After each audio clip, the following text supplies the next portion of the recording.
மார்கழி 6 ஆண்டாள் நாச்சியார் அருளிய திருப்பாவையின் 6ஆம் பாசுரம்.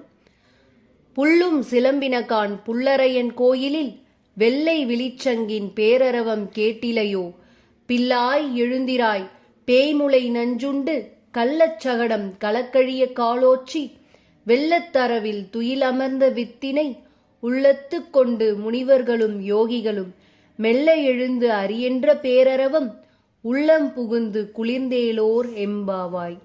இப்பாடலின் பொருள்: அன்பு தோழியே, நீ உடனே எழுந்திரு. பறவைகள் அதிகாலையில் எழுந்து கீச்சிடும் இனிய ஒளி இன்னும் கேட்கவில்லையா?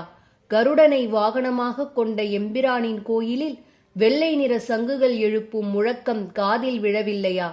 பேய் வடிவம் எடுத்து தன்னை கொல்ல வந்த பூதகி என்ற அரக்கியிடம் பால் குடிப்பது போல் நடித்து அவளது உயிரை பறித்தவனும், சக்கர வடிவில் வந்த சகடன் என்ற அரக்கனின் உயிரை குடித்தவனுமான கண்ணபிரானை யோகிகளும் முனிவர்களும் ஹரி ஹரி என்று அழைக்கும் குரலுமா உன்னை எட்டவில்லை? உடனே எழுந்து இவற்றை எல்லாம் கேட்டு உள்ளம் குளிர்வாயாக.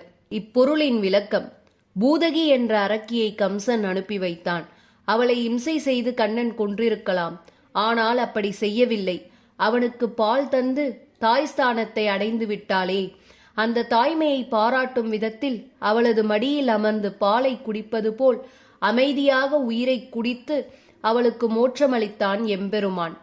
அத்தகைய கருணாமூர்த்தியான திருப்பார்கடலில் பள்ளி கொண்டிருக்கும் வைகுண்டவாசனின் திருநாமங்களை இன்புற அர்ச்சித்து உள்ளம் குளிர ஆண்டாள் நாச்சியார் தன் தோழிகளை மார்கழி மாத நன்னாளில் அதிகாலையில் துயிலெழுந்து நன்னீராடி வருமாறு அழைப்பதாக அமைந்துள்ளது இப்பாடல். தொடர்ந்து திருப்பாவை பாடல்களையும் பாடல்களின் பொருளையும் தெரிந்து கொள்ள நம்ம சேனலை சப்ஸ்கிரைப் பண்ணுங்க.